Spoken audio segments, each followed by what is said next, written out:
En el presente video hablaremos sobre el ciclo de Krebs, donde abarcaremos su concepto, localización, sus diferentes reacciones, también lo que es su papel, sus funciones y su importancia biomédica. Comencemos. Historia. En 1935, el bioquímico de origen húngaro György, utilizando preparaciones con mitocondrias intactas, demostró que la respiración celular era estimulada por ácidos dicarboxílicos. La mayoría de los componentes del ciclo de Krebs corresponden a los vegetales donde fueron descubiertos. Ácido málico en la manzana, malus; ácido cítrico en las frutas cítricas; ácido acónito en el acónito, aconitum; ácido fumárico en la fumaria; ácido succínico en el ámbar, succinum, una resina fósil de un pino extinto. En esta fecha, los bioquímicos alemanes Knupp y Martius establecieron la siguiente secuencia: ácido cítrico, ácido acónito, ácido isocítrico, ácido alfa-cetobutárico, ácido succínico. Sus experimentos condujeron al bioquímico inglés Hans Krebs a conectar la oxidación de los ácidos tricarboxílicos con la oxidación de los alimentos en el organismo. Cuando Lichtmann demostró 14 años más tarde la formación del acetil-CoA a partir de piruvato, se confirmó que el ácido cítrico se formaba por acoplamiento del ácido oxalacético con la acetil-CoA. Historia del ciclo de Krebs. Este ciclo, descrito por Hans Krebs en 1937, tiene como primer paso la combinación de acetil-CoA con oxalacetato para formar ácido cítrico, un ácido tricarboxílico o ciclo del ácido cítrico. Además de ser un ciclo eminentemente degradativo catabólico, el ciclo de Krebs participa en reacciones anabólicas como la gluconeogénesis, transaminación, desanimación y lipogénesis, por lo que se le considera más bien un ciclo anabólico. Estas reacciones se llevan a cabo en todos los tejidos, pero es en el tejido hepático donde ocurren todas.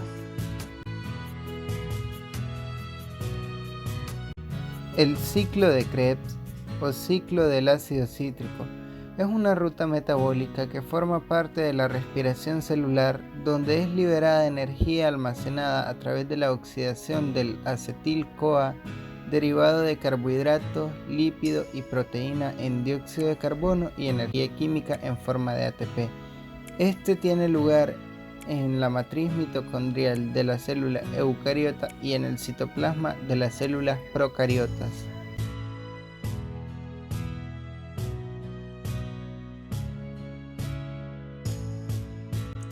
Primera reacción del ciclo de Krebs. La reacción inicial entre el acetil-CoA y el oxalacetato para formar citrato está catalizada por la enzima citrato sintasa para formar un enlace de carbono-carbono entre el carbono metilo del acetil-CoA y el carbono carbonilo del oxalacetato. Se presenta una reacción exotérmica en el enlace tioéster de la citril-CoA, resultante que se hidroliza, lo que libera citrato y CoH. A esta reacción también se le conoce como la reacción de la condensación del acetil-CoA y el oxalacetato por nuestra enzima citrato sintasa para formar el citrato.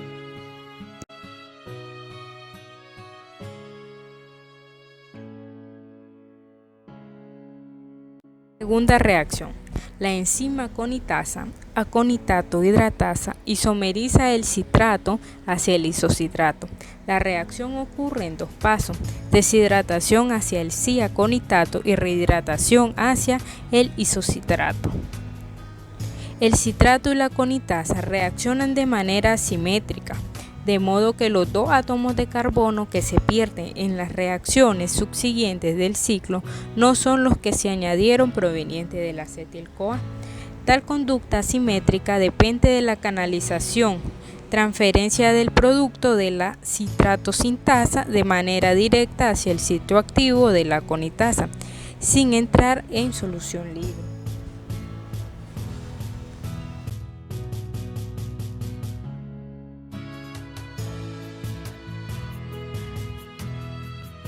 Tercera reacción del ciclo de Krebs. Esta reacción es catalizada por la enzima isocitrato deshidrogenasa.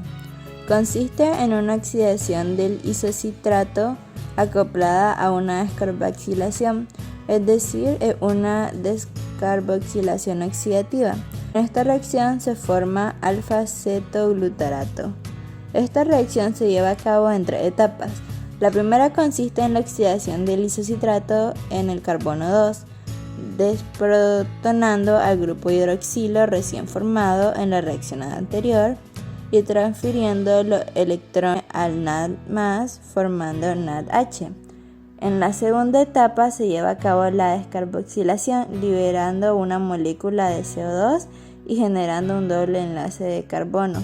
Finalmente, en la tercera etapa se reconstruye el enlace simple carbono-carbono y se transfiere al enlace carbono-oxígeno para regenerar el enlace cetona-carbono-oxígeno con doble enlace covalente.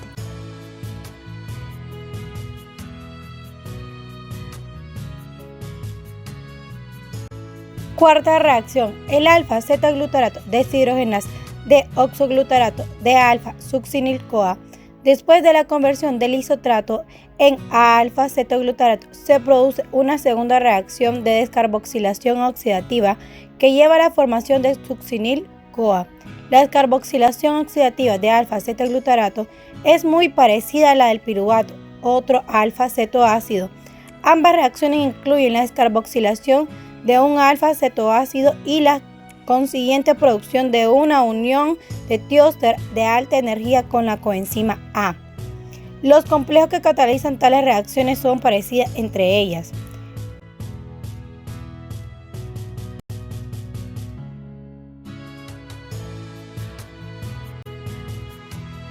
La enzima que cataliza esta reacción reversible se conoce como succinil-CoA sintetasa o succinato tiosinasa.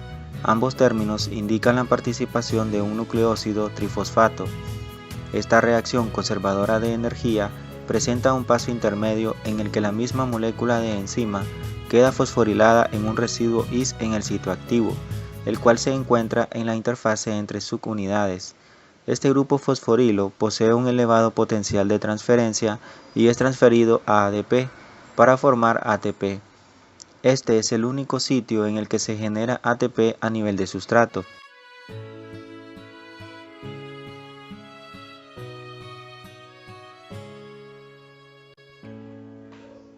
Reacción 6.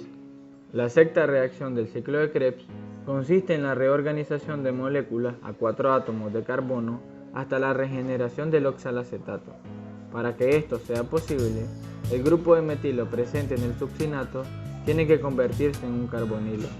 Esto permite al succinato oxidarse para dar lugar a fumarato. Como ocurre en otras rutas, por ejemplo en la beta-oxidación de los ácidos grasos, tal conversión ocurre mediante 3 pasos. Una primera oxidación, una hidratación y una segunda oxidación. Estos 3 pasos, además de regenerar oxalacetato, permiten la extracción de energía mediante la formación de FAT y NAD.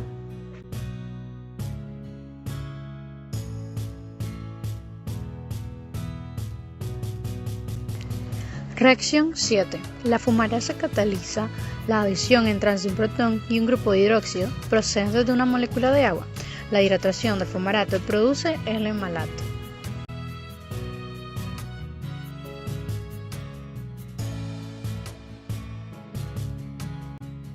Octava reacción. La malato deshidrogenasa convierte a este último en oxalacetato, una reacción que requiere NAD1. Aunque el equilibrio de esta reacción favorece con fuerza al malato, el flujo neto es hacia el oxalacetato debido a la eliminación continua de este último, para formar citrato, como un sustrato para la gluconeogénesis o para pasar por transaminación hacia aspartato y a la reoxidación continua de NAD.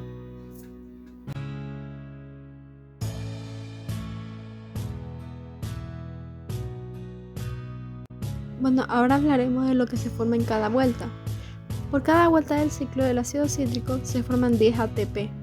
Como el resultado de oxidaciones catalizadas por la deshidrogenasa del ciclo del ácido cítrico, se producen 3 moléculas de NADH y una de FADH2. Por cada una de las moléculas de acetil-CoA catabolizada en una vuelta del ciclo, estos resultados se transfieren hacia la cadena respiratoria, donde la reoxigenación de cada NADH causa la formación de 2.5 ATP y de FADH 1.5 de ATP. Además, un ATP se forma mediante la fosforilación en el ámbito de sustrato catalizada por la siosional-tiosinasa. Las vitaminas desempeñan funciones clave en el ciclo del ácido cítrico. Estas son 4, las cuales son esenciales también en el metabolismo productor de energía. Entre estas están la riboflavina, que está en forma de flavina adenina dinucleótido o FAD. Este es un cofactor para la succinato deshidrogenasa. Está la niacina, que está en forma de nicotinamida adenina dinucleótido o NAD, que es el aceptor del electrón para la isocitrato deshidrogenasa. El alfa-acetoglutarato deshidrogenasa y el malato deshidrogenasa.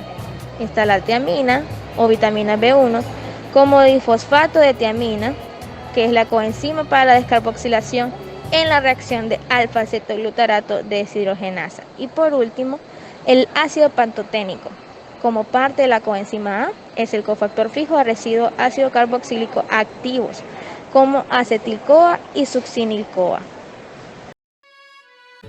Desempeño de los cofactores en el ciclo de Krebs. Los cofactores son pequeñas moléculas orgánicas no proteicas que transportan grupos químicos entre las diferentes enzimas del organismo, con el fin de favorecer la función de la misma. La principal función de los cofactores es actuar como intermediarios metabólicos. Las más conocidas son NAD y NADH, la coenzima A y el ATP. Durante el metabolismo se lleva a cabo numerosas reacciones bioquímicas. Cada reacción de transferencia de grupo se realiza por un cofactor particular. Ejemplo, la NAD y NADH participan en las reacciones redox, transportando los electrones de una reacción a otra. Fosforilación oxidativa. La función principal de los procesos explicados hasta ahora es suministrar el hidrógeno en las moléculas de glucosa en forma oxidable. La oxidación de hidrógeno sucede a través de una serie de reacciones que desdoblan cada átomo H en un potrón y en un electrón. Los electrones se combinarán con el oxígeno disueltos con las moléculas de agua y generarán iones hidroxilo, y después, conjunto el hidrógeno se combinarán para formar agua. Durante esta secuencia se liberan enormes cantidades de energía para formar ATP. Esta síntesis de ATP recibe el nombre de fosforilación oxidativa y se produce enteramente en las mitocondrias, en la llamada cadena transportadora de electrones, que esencialmente contribuye a la respiración interna y tiene lugar en la membrana interna mitocondrial, mediante un proceso especializado llamado mecanismo quimiosmótico. Función en el metabolismo. El ciclo del ácido cítrico no solo es una vía para la oxidación de unidades de 2 carbonos, sino que también es una vía importante para la interconversión de metabolitos que surgen por transaminación y desaminación de aminoácidos, y proporcionan los sustratos para la síntesis de aminoácidos mediante transaminación, así como para la gluconeogénesis y síntesis de ácidos grasos. Dado que funciona en procesos tanto oxidativos como sintéticos, es anfibólico. Función del ciclo de Krebs en la síntesis de ácido graso. La acetil-CoA, formada a partir del piruvato mediante la acción de la piruvato deshidrogenasa, es el principal sustrato para la síntesis de ácidos grasos de cadena larga en no rumiante. La piruvato deshidrogenasa es una enzima mitocondrial y la síntesis de ácido graso una vía citosólica. La membrana mitocondrial es impermeable a acetil-CoA a fin de que la acetil-CoA esté disponible en el citosol. El citrato es transportado de la mitocondria al citosol y entonces es dividido en una reacción catalizada por la ATP citratoliasa. El citrato solo está disponible para transporte hacia afuera de la mitocondria cuando la conitasa es inhibida por su producto y por ende saturada con su sustrato, de modo que el citrato no puede canalizarse directamente desde la citratosintasa hacia la conitasa. Esto asegura que el citrato se use para la síntesis de ácido graso solo cuando hay una cantidad adecuada para asegurar actividad continua del ciclo. El oxaloacetato liberado por la citratoliasa no puede volver a entrar a la mitocondria, sino que es reducido a malato a expensas de NADH, y el malato pasa por descarboxilación oxidativa hacia piruvato, lo cual reduce el NADP a NADPH. Esta reacción catalizada por la enzima málica es la fuente de la mitad del NADPH que se requiere para la síntesis de ácido graso. El piruvato entra a la mitocondria y es carboxilado a oxaloacetato por la piruvato carboxilasa, una reacción dependiente de ATP en la cual la coenzima es la vitamina biotina.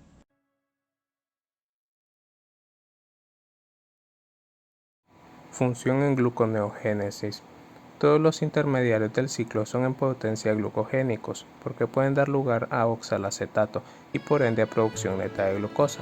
La enzima clave que cataliza la transferencia neta afuera del ciclo hacia la gluconeogénesis es la fosfenolpiruvato carboxinasa, la cual cataliza la descarboxilación de oxalacetato hacia fosfenolpiruvato. El GTP actúa como el donador de fosfato. La transferencia neta hacia el ciclo ocurre como resultado de varias reacciones. Entre las más importantes de esas reacciones anapleróticas está la formación de oxaloacetato mediante la carboxilación de piruvato, catalizada por la piruvato carboxilasa. Esta reacción es importante para mantener una concentración adecuada de oxaloacetato para la reacción de condensación con acetil-CoA.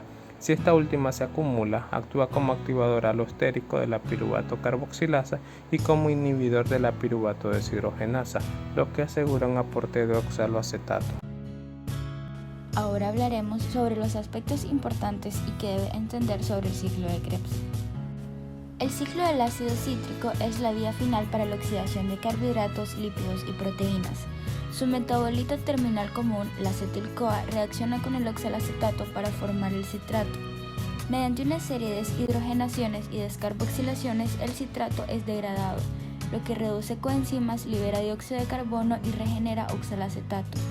La coenzima reducida se oxida mediante la cadena respiratoria enlazada a la formación de ATP. De este modo, el ciclo es la principal vía para la formación de ATP y está ubicado en la matriz de mitocondria adyacente a la enzima de la cadena respiratoria y la fosforilación oxidativa.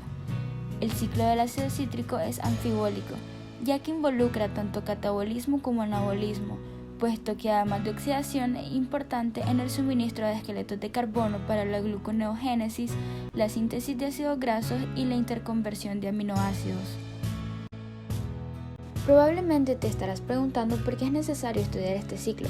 A continuación te daremos datos importantes que te ayudarán a entender algunas patologías que encontrarás en tu vida como médico. Como estudiantes de medicina, es importante que comprendamos el ciclo de Krebs, porque sin este ciclo las células no podrían tener ni cumplir sus funciones vitales. Su objetivo final es promover la descomposición de los productos finales del metabolismo de los carbohidratos, lípidos y algunos aminoácidos, los cuales son ingeridos por el organismo a través de alimentos y se convierten en acetil-CoA, con la liberación de dióxido de carbono, agua y síntesis de ATP. Muchos de estos procesos ocurren en casi todos los tejidos, pero el hígado es el único en el cual todos suceden en un grado muy significativo. En consecuencia, hay profundas repercusiones cuando, por ejemplo, grandes números de células hepáticas quedan dañadas como en la hepatitis aguda o reemplazadas por tejido conjuntivo como en la cirrosis. Teniendo en cuenta estos conocimientos, podrán entender otras patologías que serán estudiadas en próximos años.